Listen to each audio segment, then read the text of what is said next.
Sebab Tuhan baik, sebab Tuhan baik, sebab Tuhan baik, anugerahnya kekal selamanya. Sebab Tuhan baik, sebab Tuhan baik, sebab Tuhan baik, anugerahnya kekal selamanya. Mari kita mau berikan sorak-sorai bagi Tuhan Allah kita. Haleluya.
Shalom Soulmate of God yang dikasih oleh Tuhan.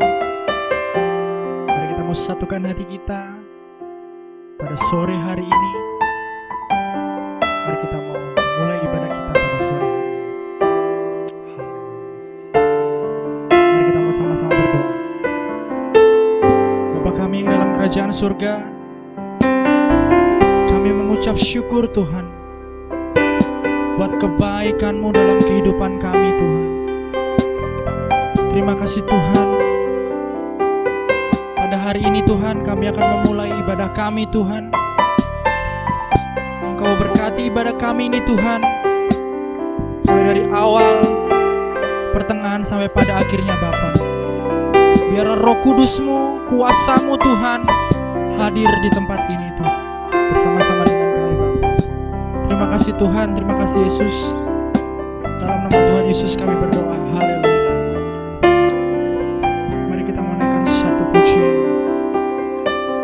Katakan sama-sama, ya Tuhanku, ya Tuhanku, aku hendak bernyanyi bagimu selama aku hidup. Ya Allahku, aku hendak bermazmur bagimu selagi ku ada. Mari kita mau naikkan pujian dari awal. Katakan ya Tuhanku, ya Tuhanku,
Mari kita mau naikkan pujian, dikatakan inilah yang ku renungkan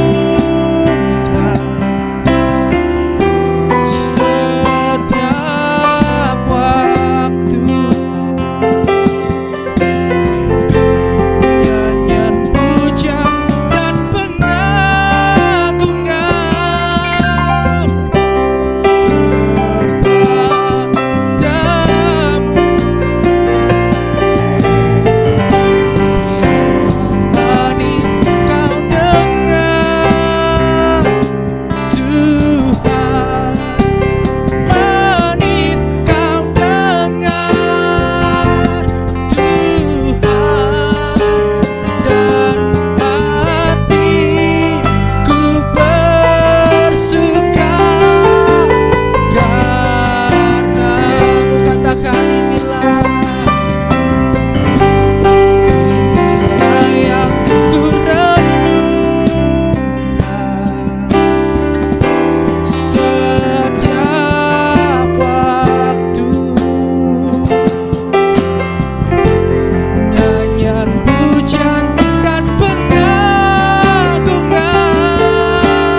kepadamu.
kasih Tuhan, buat kasih setiamu Tuhan. Haleluya, haleluya, haleluya, haleluya, haleluya, haleluya, haleluya.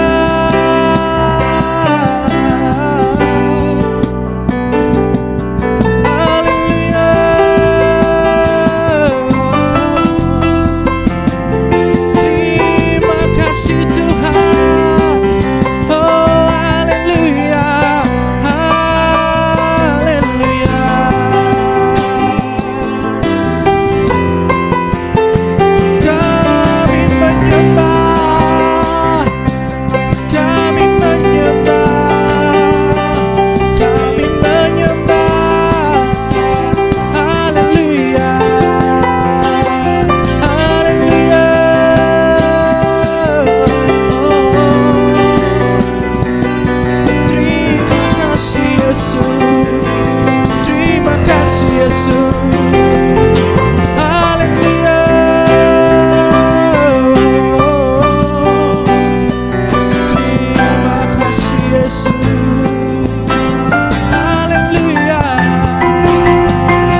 Kita percaya bahwa Allah adalah sumber kekuatan kita. Amin.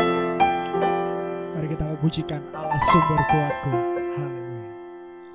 Allah sumber kuatku, Allah sumber kuatku, Allah sumber kuatku dan bagianku selamanya, selamanya.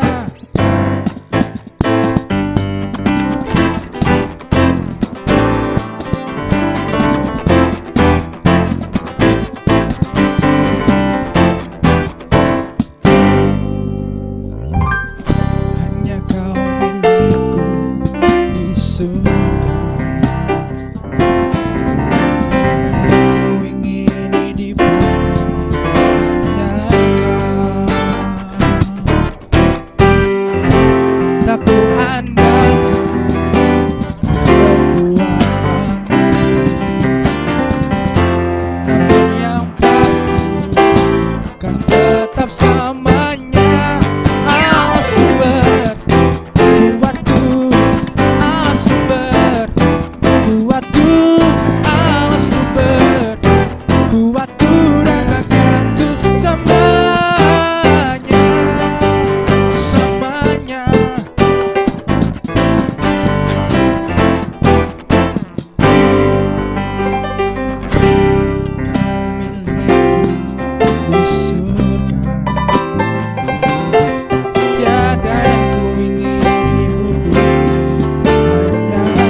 Sorak-sorai bagi Tuhan Allah kita. Haleluya.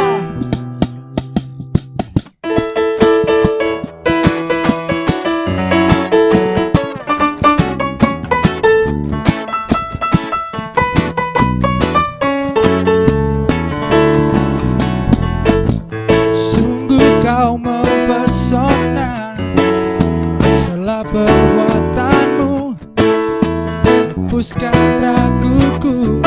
Katakan kau buktikan kasih-Mu, kau buktikan kasih-Mu, mati bagiku, hapuskan dosaku. Katakan sungguh kau mempesona, sungguh kau mempesona, segala perbuatanmu hapuskan raguku.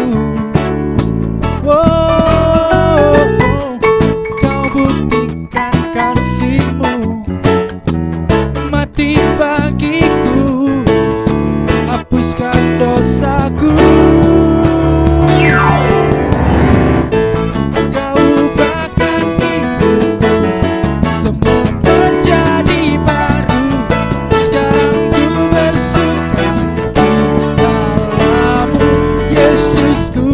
Kau jaga hidupku, melangkah di jalan-Mu sampai ku terima mahkota bagi kehidupanmu.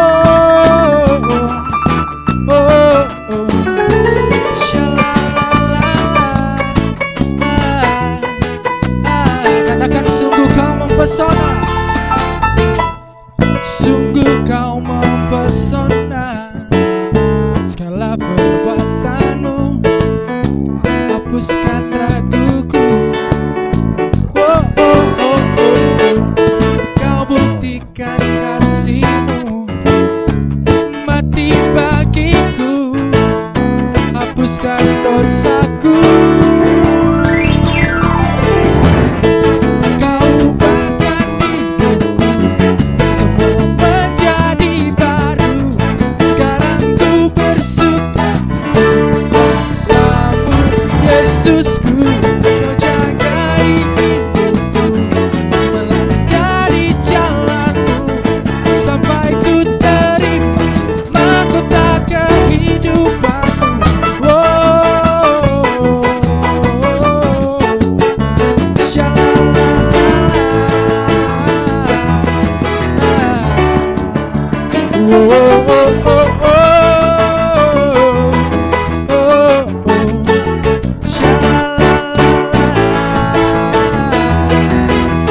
bagi kehidupanmu.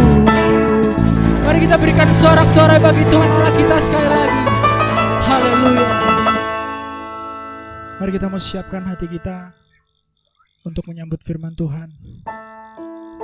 Haleluya. Haleluya Yesus. Mari kita mau merenungkan pujian ini. Mari kita mau mengikut Tuhan sampai akhir hidup kita. Haleluya Yesus.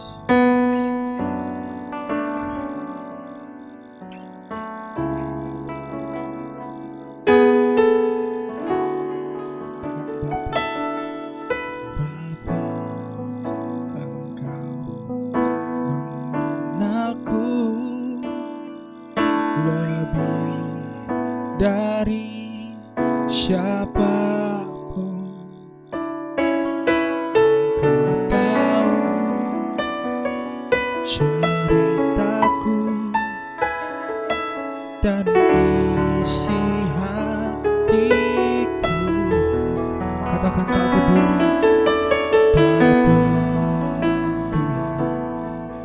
masa lalu tetap memilihku, berikanku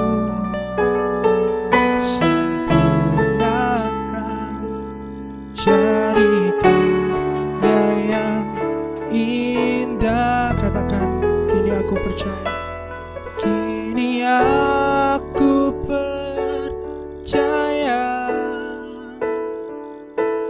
tiada yang mustahil bagimu. Kuasamu kuatkanku, dasarku berharap. Oh,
Mari kita berdoa. Kami mengucap syukur Tuhan buat sore hari ini. Kami telah memuji-Mu, kami telah menyembah-Mu Tuhan. Sore hari ini kami akan mendengar firman-Mu Tuhan. Berbicara pada setiap kami, Engkau urapi hamba-Mu yang akan menyampaikan kebenaran firman-Mu Tuhan, agar apa yang disampaikan seturut dengan kehendak-Mu saja Tuhan Yesus Kristus. Terpujilah Allah Bapa, Allah Putra, Allah Roh Kudus. Di dalam nama Yesus kami berdoa, haleluya. Amin.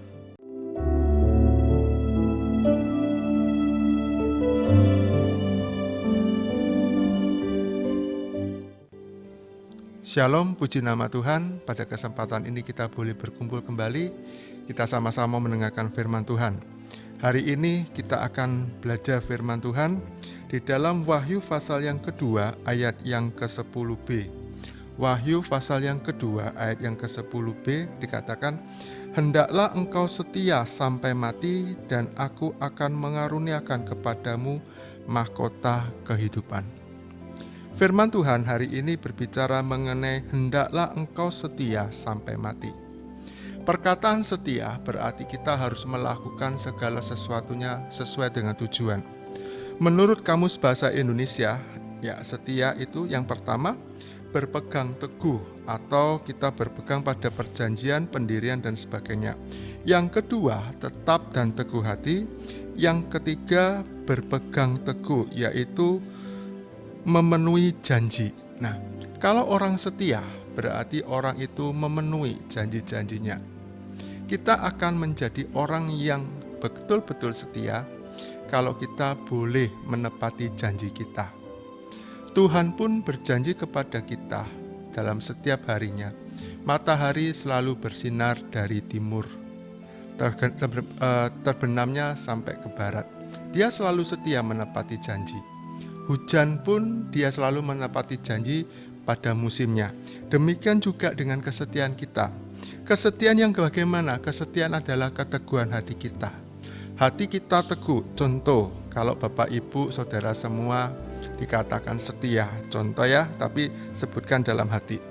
Kalau kita untuk mencuci pakaian, pasti kita memerlukan sabun. Pasti ada merek di sana. Kemudian kalau kita pakai pasta gigi, nah, pasta gigi tersebut sampai hari ini kita pergunakan.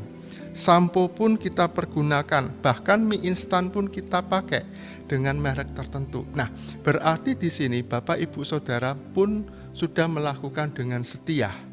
Dari mulai awal sampai akhir tidak akan berpindah, kecuali kalau ada rasa yang berbeda. Demikian juga kesetiaan kita kepada Tuhan. Apa yang harus kita lakukan di sana? Kita harus tetap setia sesuai dengan janji-janji Tuhan. Ada kata orang mengatakan loyal. Nah, kalau menurut loyal di sini adalah tindakan untuk memberi atau menunjukkan dukungan dan kepatuhan yang teguh dalam dan konstan kepada seseorang atau institusi. Berarti ada istilahnya emosional kalau loyal. Kalau dalam pelajaran marketing, orang akan selalu setia pasti berkata loyal. Kita harus loyal. Perusahaan pun untuk menyatakan karyawan harus loyal kepada perusahaan. Itu loyal. Nah, bagaimana dengan kita? Apakah kita masih loyal? Loyal adalah dari segi emosional. Tapi kalau setia, kita akan timbul dari hati kita. Timbul di mana kita melakukannya dengan baik. Orang dunia mengatakan setia dapat diwujudkan bila kita telah menunjukkan tujuan yang akan dicapai orang dunia. Tapi Tuhan kita itu adalah Tuhan yang tidak mengenal pamrih. Dia datang ke dunia ini karena untuk setia.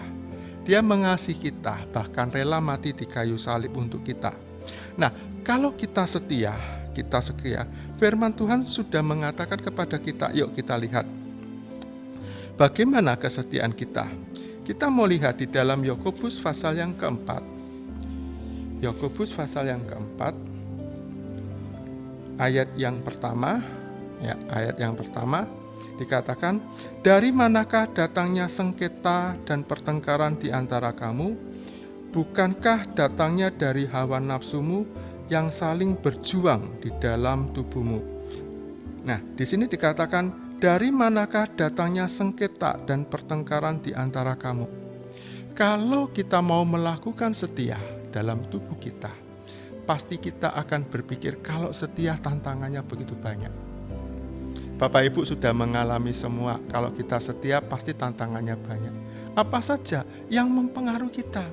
Hawa nafsu kita. Nah, di sini dikatakan hawa nafsu yang saling berjuang di dalam tubuhmu.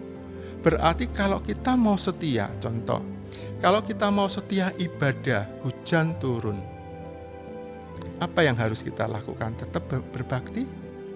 Dalam keadaan yang sekarang ini dengan pandemi kita, yang sampai sekarang belum tahu kapan berakhirnya, apakah kita boleh dikatakan setia? Nafsu kita ingin berbakti kepada Tuhan, tapi kondisi yang tidak memungkinkan. Nah, bagaimana kita setia? Di sini dikatakan sekali lagi di dalam Yakobus pasal 4 ayat yang pertama, dari manakah datangnya sengketa dan pertengkaran di antara kamu? Bukankah datangnya dari hawa nafsumu yang saling berjuang di dalam tubuhmu? Kita ingin setia, tapi situasi yang tidak memungkinkan. Kita mau setia, mungkin anak-anak kita merengek, minta sesuatu hal. Nah, kita mau setia, tetapi itu yang menjadi pertentangan. Di ayat yang kedua, Yakobus pasal yang keempat ayat yang kedua dikatakan, kamu mengingini sesuatu tetapi kamu tidak memperolehnya. Lalu kamu membunuh, kamu iri hati, tetapi kamu tidak mencapai tujuanmu. Lalu kamu bertengkar dan kamu berkelahi, kamu tidak memperoleh apa-apa karena kamu tidak berdoa. Kalau kita ingin mencapai sesuatu hal, berarti kita harus melakukan dengan baik. Pekerjaan kita, berapa lama kita bekerja di satu perusahaan dan tidak berpindah-pindah, maka kita boleh dikatakan setia. Tetapi ada orang lain mengatakan, oh kamu itu loyal, kamu tetap setia sama perusahaan, padahal gajimu tidak terlalu besar. Nah, tapi kita sebagai orang Kristen, kita menunjukkan bahwa kita harus setia. Di sini dikatakan, kamu mengingini sesuatu tetapi kamu tidak memperolehnya, lalu kamu membunuh. Kamu iri hati, tetapi kamu tidak mencapai tujuanmu, lalu kamu bertengkar dan kamu berkelahi. Kamu tidak memperoleh apa-apa karena kamu tidak berdoa. Yang kedua dikatakan di sini karena ada pertengkaran. Mungkin kita merasakan pingin setia, tapi dalam hati kita selalu berontak. Nah, di situ ada doa kurang kita kepada Tuhan.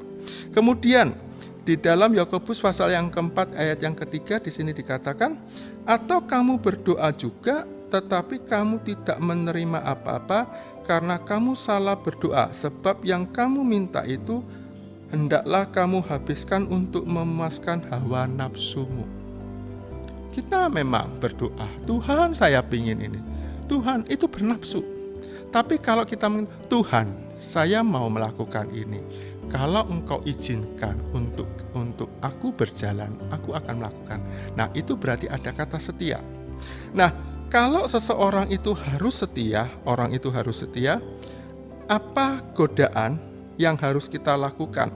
Di dalam Yakobus pasal yang pertama ayat yang ke-13, Yakobus pasal yang pertama ayat yang ke-13 dikatakan, apabila seorang dicobai, janganlah ia berkata, pencobaan ini datang dari Allah. Sebab Allah tidak dapat dicobai oleh yang jahat, dan ia sendiri tidak mencobai siapapun. Ayat 14, tetapi tiap-tiap orang dicobai oleh keinginannya sendiri, karena ia diseret dan dipikat olehnya. Ayat 15, dan apabila keinginan itu telah dibuai, ia melahirkan dosa, dan apabila dosa itu sudah matang, ia melahirkan maut. Nah, di sini dikatakan bahwa percobaan. Nah, kalau kita mau setia, kita banyak percobaan, dicobai. Nah, tapi dikatakan di sini di ayat yang ke-13 sekali lagi, pencobaan ini datang dari Allah. Nah, saya ulang kembali, apabila seorang dicobai, janganlah ia berkata pencobaan ini datang dari Allah, sebab Allah tidak dapat dicobai oleh yang jahat, dan ia sendiri tidak dicobai siapapun. Tetapi orang dicobai oleh keinginannya sendiri karena ia diseret dan dipikat olehnya. Kalau kita setia, seringkali cobaan itu datang. kita pun merasakan kalau kita bekerja. Teman-teman kita mengatakan, ngapain kamu kerja di sini, gaji sedikit. Nah, di sini loh gaji yang besar. Nah, berarti kita ini merasa dicobai. Dicobai karena hawa nafsu. Tapi kalau kita mau berserah kepada Tuhan, maka percobaan itu akan dilalukan. Kita mau lihat ayat yang ke-12. Ya, Yakobus pasal yang pertama ayat yang ke-12. Berbahagialah orang yang bertahan dalam pencobaan, sebab apabila ia sudah tahan uji, ia akan menerima mahkota kehidupan yang dijanjikan kepada barang siapa yang mengasihi Dia. Berarti orang yang setia, meskipun percobaan datang, orang itu akan tetap setia. Nah, kalau orang tersebut akan setia, apa yang harus dilakukan dalam kesetiaan? Kita mau lihat di bagian pertama, kalau orang itu setia, berarti orang itu memiliki iman. Memiliki iman berarti memiliki keteguhan sesuai dengan janji. Yakobus pasal yang keempat ayat yang ke-7. Yakobus pasal yang keempat ayat yang ke-7. Karena itu tunduklah kepada Allah dan lawanlah iblis, maka ia akan lari daripadamu. Nah, dikatakan karena itu tunduklah kepada Allah. Kita harus tunduk. Apapun yang terjadi dalam dunia ini, dalam keadaan pandemi kita punya iman yang teguh. Kalau pemerintah menerapkan protokol kesehatan, baiklah kita melakukannya dengan setia. Jangan asal kalau kita keluar rumah tanpa masker. Itu harus. Kenapa? Karena untuk menjaga kesehatan kita.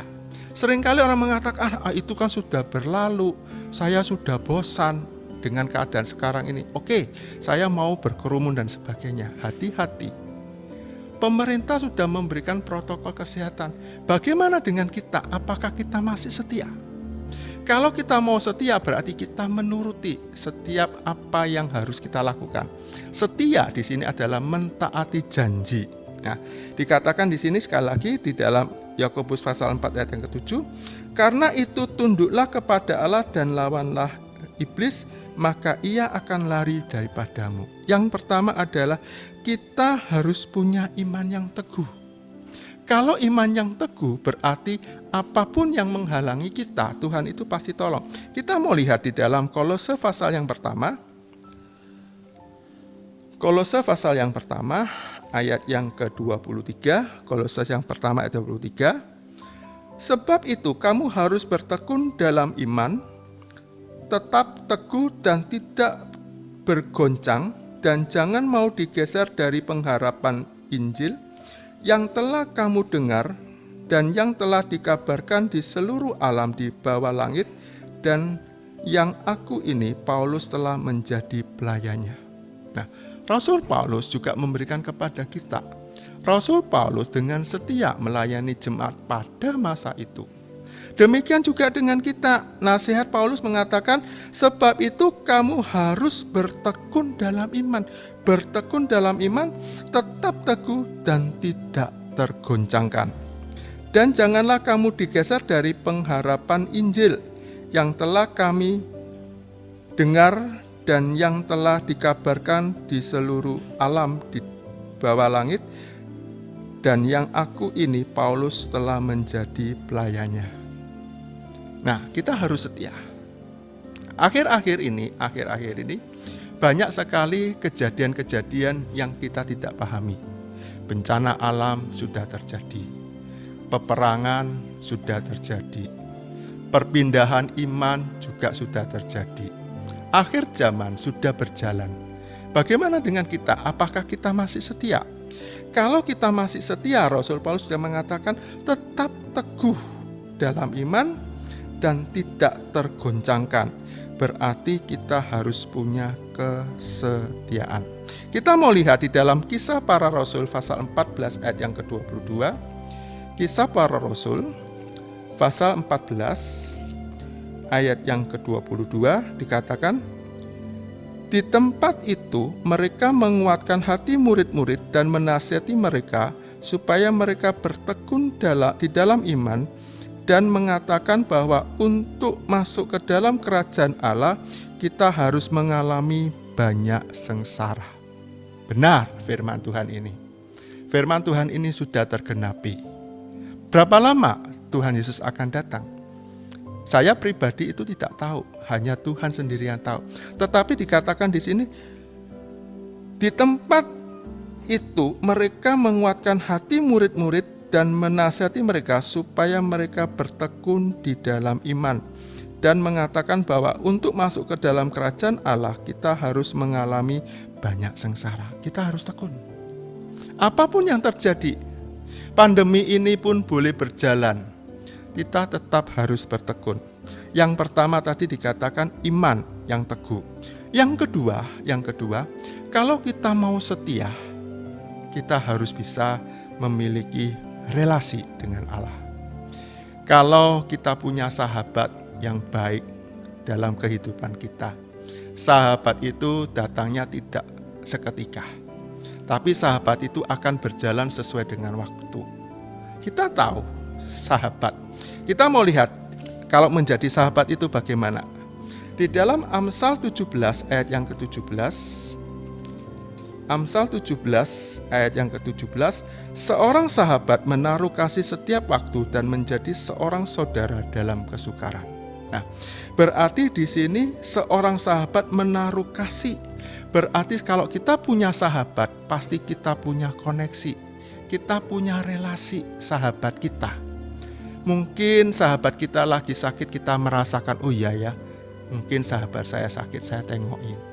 Saya rindu sama sahabat, kita telepon dia. Nah, sahabat itu bisa menjadi obat dalam kehidupan kita. Bahkan dikatakan ini menjadi seorang saudara dalam kesukaran. Banyak di antara kita, ya tidak perlu disebut lagi ya, saudara bisa bertengkar dengan saudara gara-gara uang, gara-gara sesuatu hal. Nah, tapi seorang sahabat bisa menjadi saudara dalam kehidupan kita. Apalagi Tuhan, kalau kita punya relasi hubungan dengan Tuhan, maka kita akan menjadi hal yang terbaik. Di dalam Yakobus pasal yang keempat ayat yang ke-8, Yakobus 4 ayat 8, mendekatlah kepada Allah dan Ia akan mendekat kepadamu. Tahirkanlah tanganmu, hai kamu orang-orang berdosa, dan sucikanlah hatimu, hai kamu yang mendua hati. Nah, di sini firman Tuhan sudah menyatakan mendekatlah kepada Allah. Kalau kita mau setia, berarti kita harus mendekat kepada Allah. Mendekat kepada Allah berarti kita harus membangun komunikasi setiap hari kepada Allah. Dengan cara apa membangun komunikasi?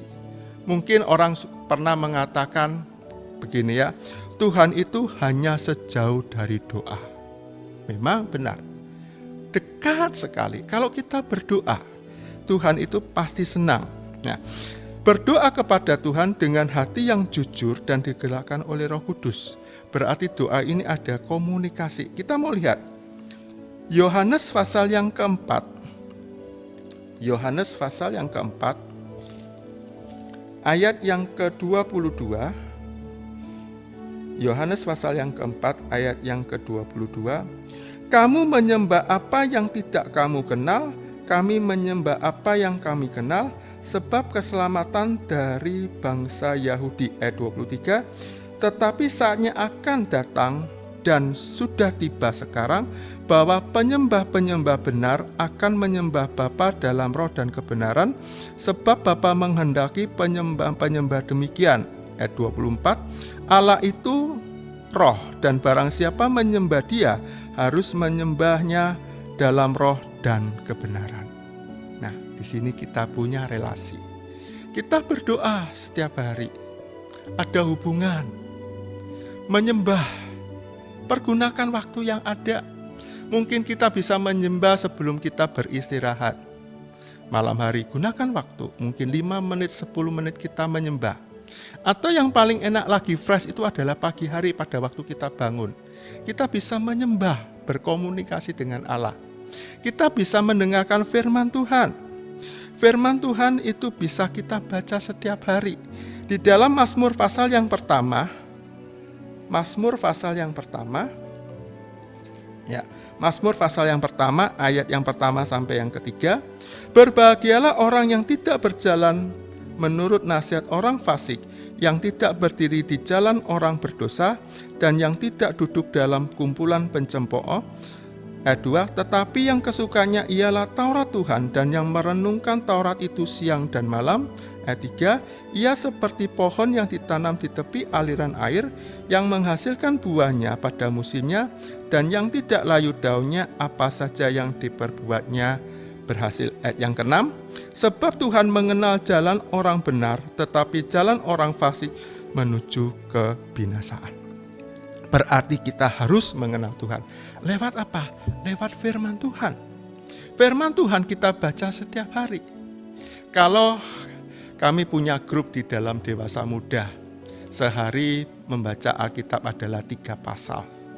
Maka kami akan catat, berapa dia yang sudah baca, dengan laporan setiap hari. Nah, dengan laporan berarti kita harus belajar taat. Kenapa?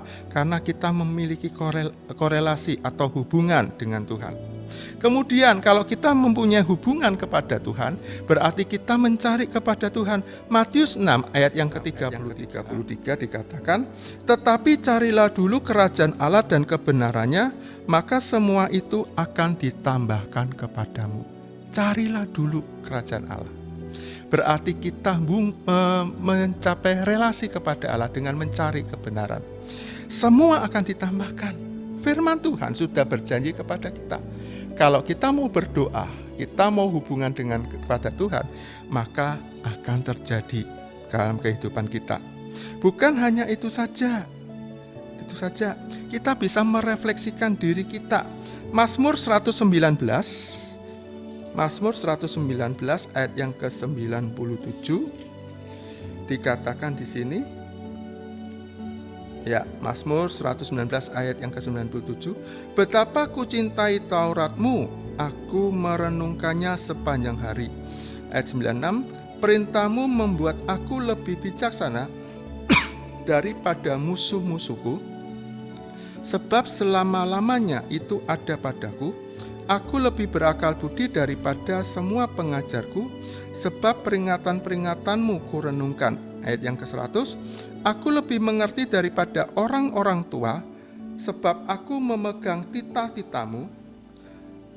Terhadap segala jalan kejahatan, aku menahan kakiku, supaya aku berpegang kepada firman-Mu. Ayat 102, aku tidak menyimpang dari hukum-hukum-Mu, sebab Engkaulah yang mengajar aku.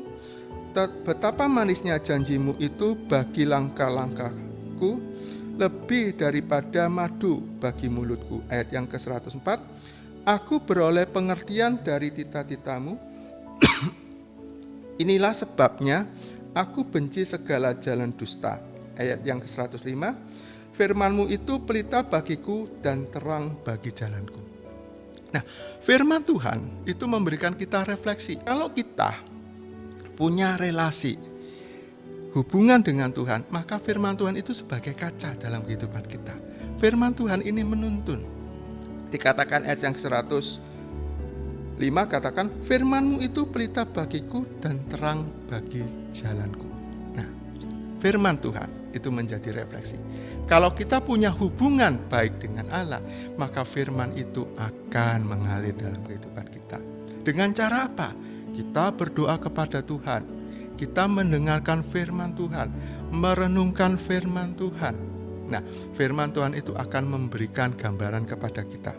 Berarti ada hubungan. Yang ketiga, yang pertama harus punya iman yang teguh. Yang kedua, punya relasi dengan Allah. Yang ketiga adalah merendahkan diri.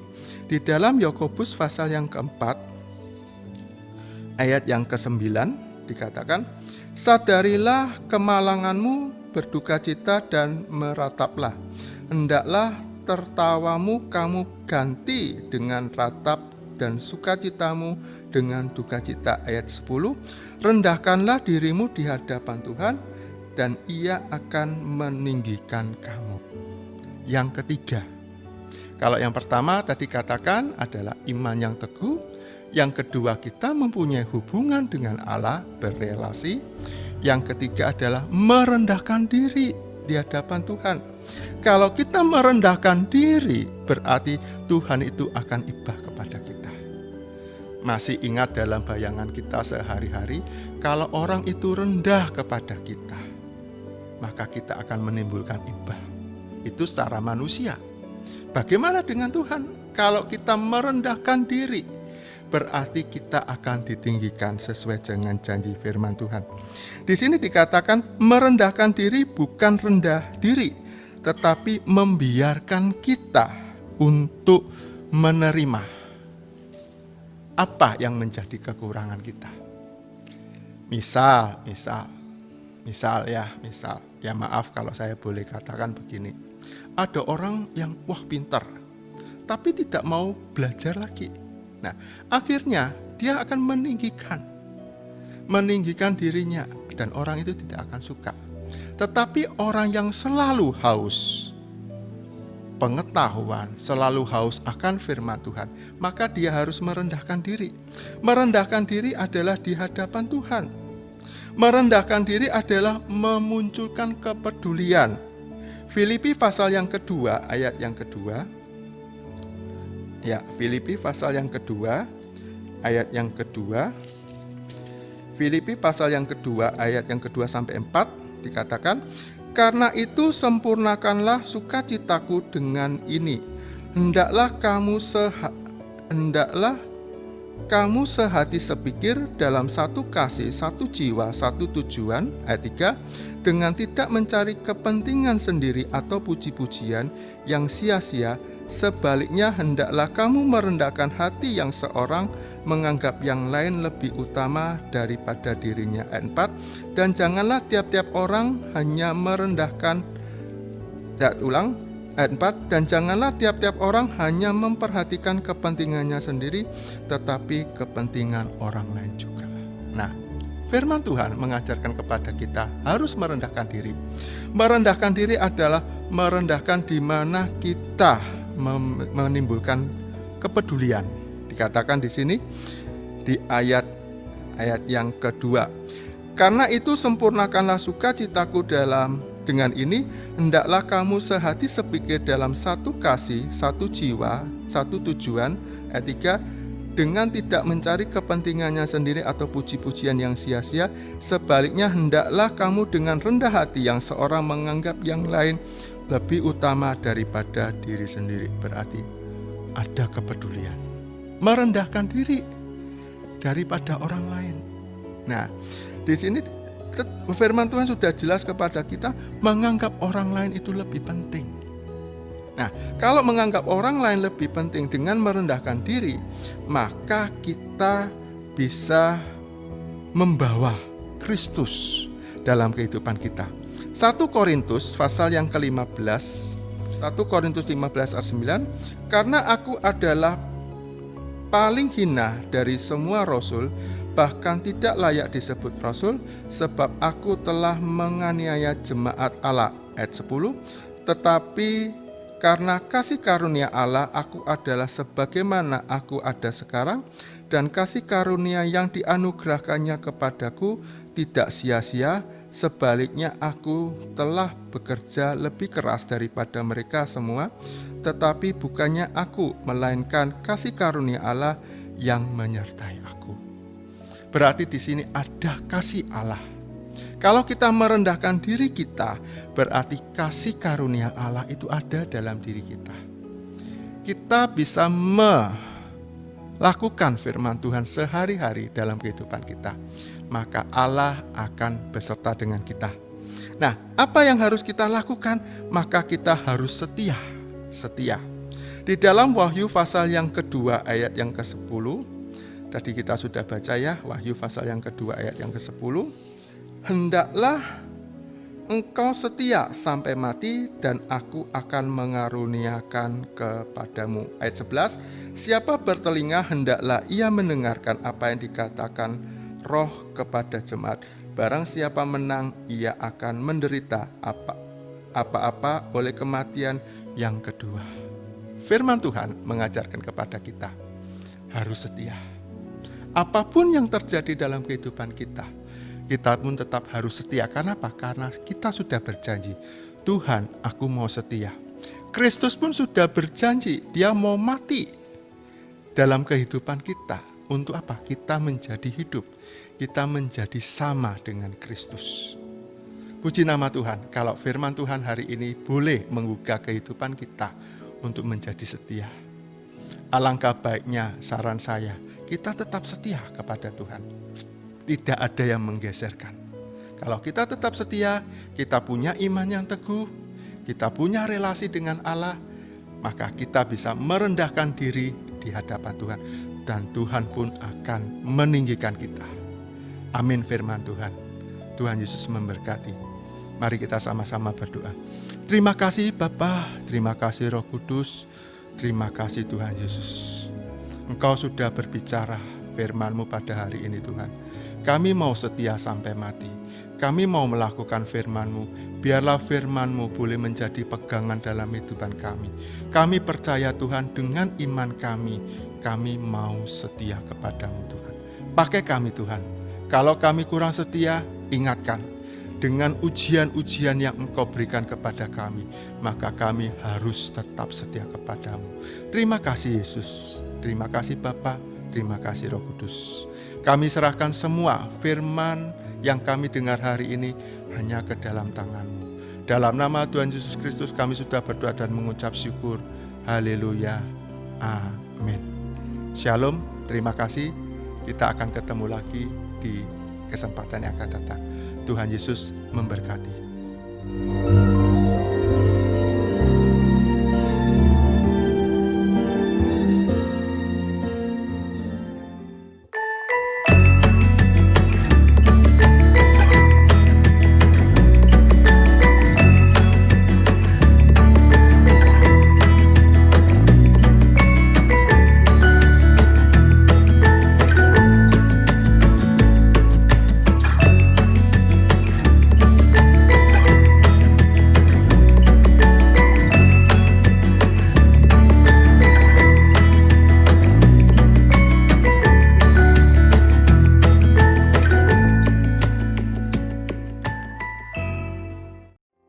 Ya, sebelum kita mengakhiri ibadah kita, mari kita sama-sama satukan hati kita untuk berdoa kepada Tuhan. Terima kasih Allah Bapa kami dalam kerajaan surga. Bapa kami mengucap syukur Tuhan, kalau sore ini Tuhan kami sudah mendengarkan firman-Mu Tuhan. Engkau sudah mengutus hamba-Mu untuk menyampaikan setiap firman-Mu Tuhan. Biarlah firman-Mu boleh menjadi urapan untuk kami Tuhan. Biarlah firman-Mu boleh menjadi pelita buat kaki kami Tuhan. Terima kasih Tuhan, berkati juga PAW Tuhan yang sudah memuji memuliakan nama-Mu, mengajak kami untuk bersuka cita kepada-Mu Tuhan. Engkau berkati mereka semua Tuhan. Berkati kami juga yang mendengarkan setiap ibadah kami ini Tuhan. Dimanapun kami berada, kami percaya Roh-Mu beserta bersama-sama kami. Firman-Mu boleh menguatkan kami. Yang sakit, kami percaya Engkau sudah sembuhkan kami. Yang lemah, Engkau sudah memberikan kekuatan untuk kami Tuhan. Oh, dalam kekurangan apapun Engkau berkati kami Tuhan. Kami percaya berkat-Mu tercurah setiap hari di dalam kami Tuhan. Terima kasih Tuhan. Sebelum kami mengakhiri ibadah ini Tuhan, kami juga berdoa untuk ibadah kami besok minggu Tuhan. Ibadah yang pertama pada pagi dan sore hari Tuhan. Engkau berkati Tuhan hamba-hamba-Mu Tuhan yang menyampaikan firman-Mu Tuhan. Biarlah setiap firman yang disampaikan boleh menjadi kekuatan untuk kami Tuhan. Pakai hamba-Mu Tuhan, biarlah firman-Mu boleh menjadi kesegaran buat jiwa kami Tuhan.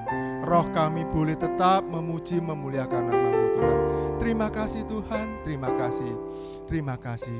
Berkat Allah Bapa di dalam kerajaan surga, cinta kasih di dalam Kristus Yesus, dan persekutuan yang manis bersama Roh Kudus akan menyertai kami mulai hari ini sampai selama-lamanya. Kita yang percaya katakan amin. Puji nama Tuhan, kita akan ketemu lagi pada ibadah yang akan datang. Tuhan memberkati.